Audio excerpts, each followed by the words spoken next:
With these fake takedown requests and jumping on every single controversy that they can see to take the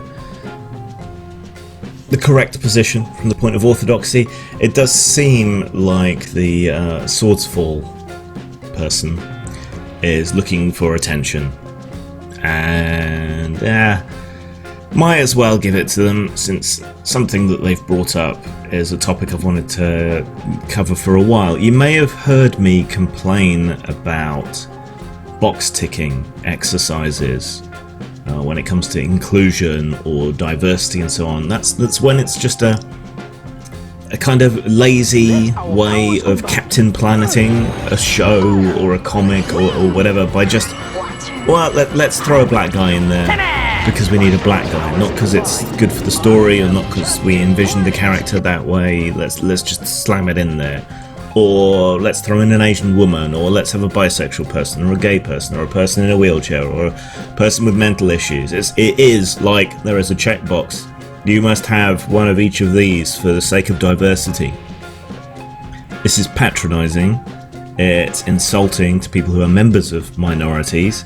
That would include me on some axes, and I certainly do find it patronising and fucking annoying when it happens.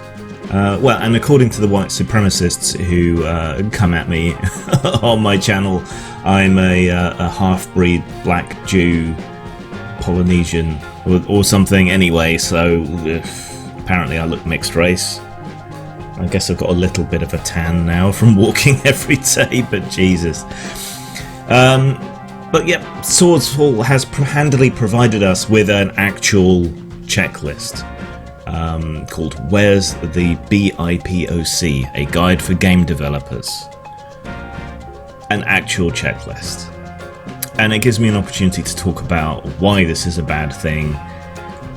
Beyond the patronising, childish, corporatist, exploitative nature by which this is normally used. So let's get into their version.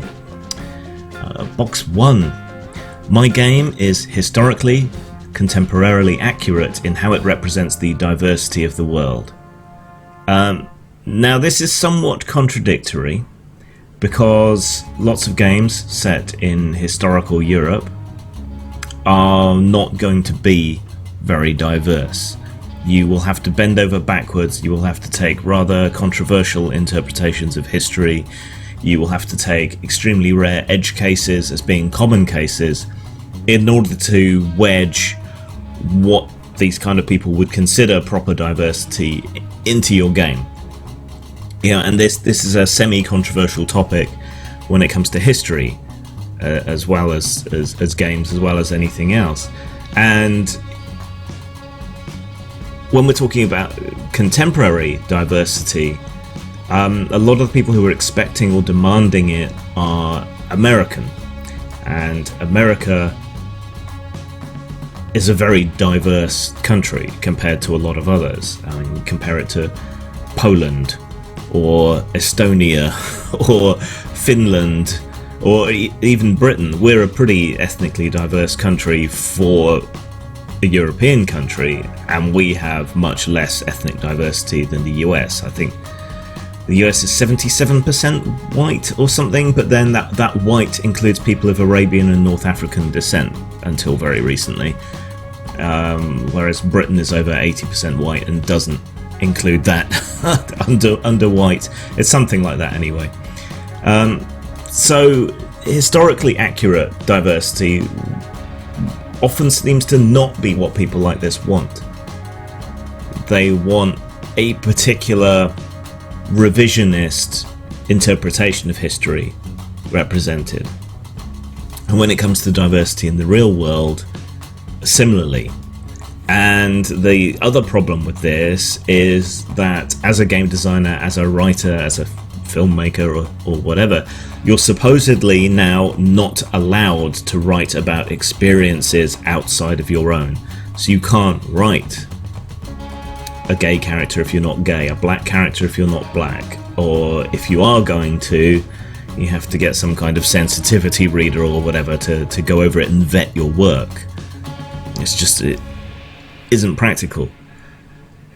So there's problems here. I don't think you do want historically or contemporarily accurate numbers, and a box ticking exercise is a patronising way of going about it, and even if you did, you would then complain that the writer wasn't whatever it was that they were writing about.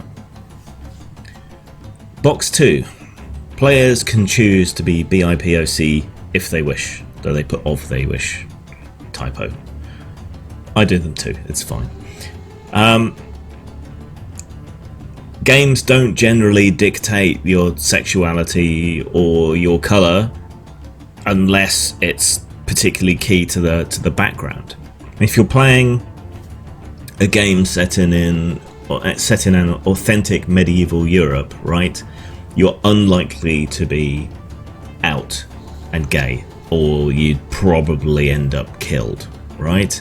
And if you are a person of colour, you would be a curiosity, you would be genuinely exotic, right? If your GM wants to allow you to play that, and they should have the final say regardless.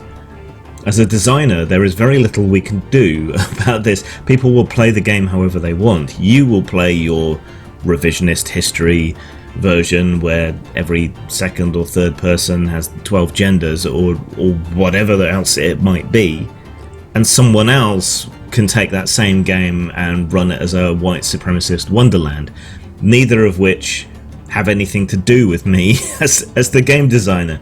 Once the book's out, that's it. People will do what they want with it. I mean, it goes without saying, and it was completely unnecessary in 5th edition D&D to have that paragraph, but it goes without saying that you can play whatever you want, you can play however you want. Gaming has always had this DIY aspect to it, but when you start fucking about with history or reality, that's when it starts throwing people out of immersion. I've done my research and have customization options that are suitable, i.e. hair texture and styles. Well, that's more computer games and so on. But what they tend to do is just allow whatever and allow people to mix and match. So, yeah, that's pretty standard when it comes to customization options, if there are customization options. And things like Overwatch are box ticking exercises of diversity themselves, and a lot of that diversity is completely irrelevant to the game. But it's fan service. Yeah, it's fan service in its way to announce that one of your characters is gay or whatever, and often used as a deflection from other criticism that they're getting.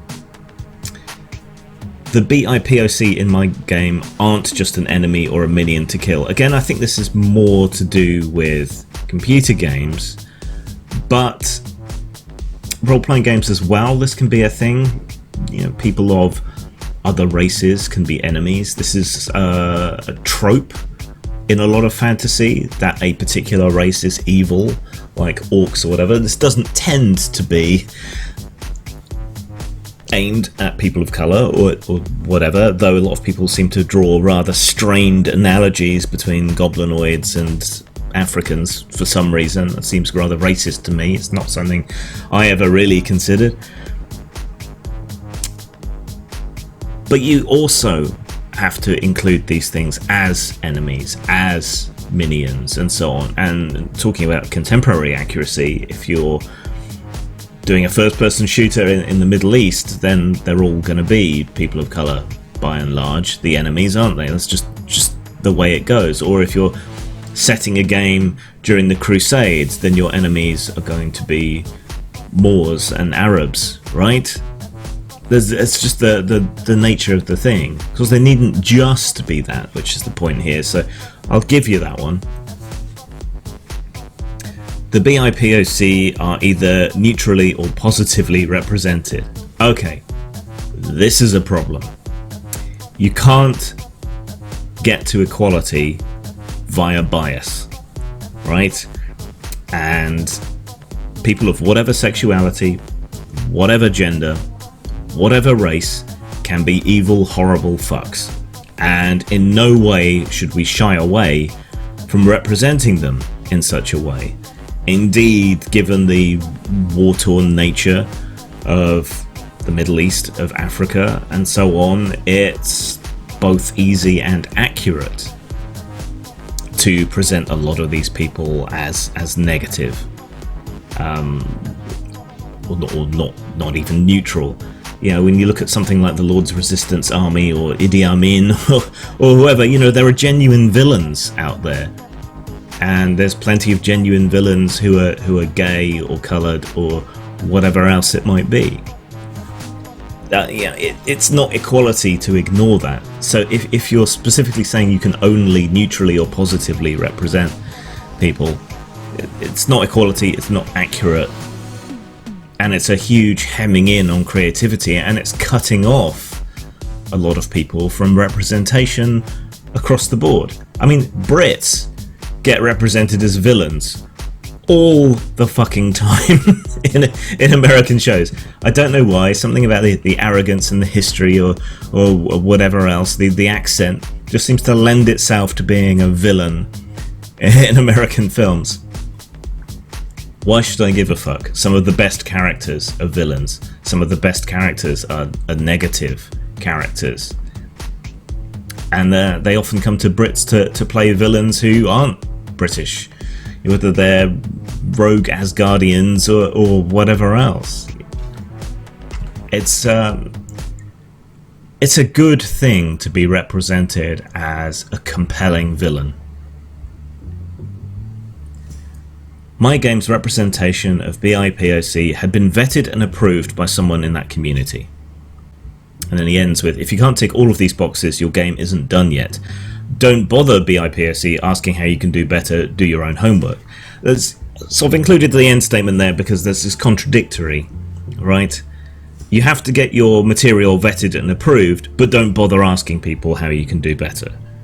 Yeah, there's an inherent and innate contradiction in that.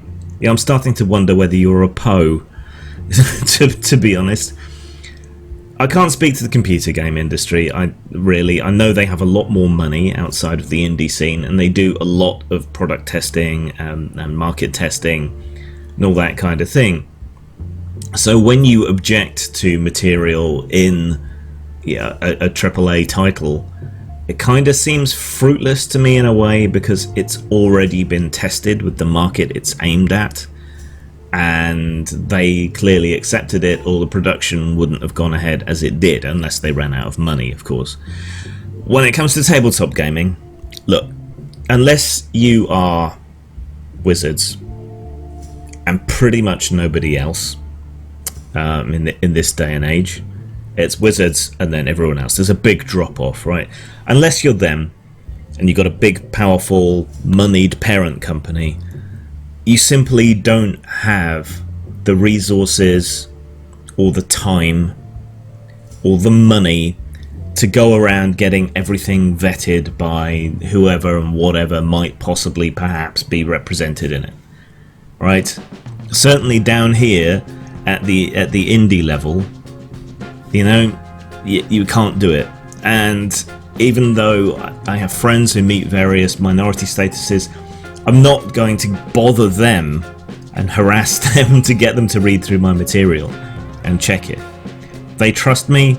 None of them have had any issue with anything I've done up to now. So it just seems like a huge, colossal waste of time and money and effort to get something looked over by someone else. And the beautiful thing about the indie scene is that the barrier is pretty low. Anyone can produce something. Anyone can put something out there. So why not do that yourself? Yeah, I've tried to help people who have objected to some of my material in the past, help them get books and so on out there. There was some take-up. The material didn't do very well, and they stopped talking to me. But I'm still willing to do that for people who want to put out alternative material. And your politics doesn't have to agree with mine. Your attitudes don't have to agree with mine. I'm willing to help just about anybody get into publishing games and having fun with it. But this checklist is not a good way to go about it. So what would my suggestion be? Be true to yourself, what you want to represent. Create as and how you want to, and people will judge on the end product one way or another. But doing this, going through this kind of checklist, this is going to be patronising. It is going to hem in your creativity, and it's not going to have a positive effect on the final outcome. And you can't afford, if you're an indie game designer, you can't afford to hire sensitivity readers and so on, because they all want to be paid for some reason. And like they say, don't bother asking how you can do better, because these people will never be happy, and there's nothing you can do to make them happy. And even though they want to complain, they don't want to solve the issue. Zang.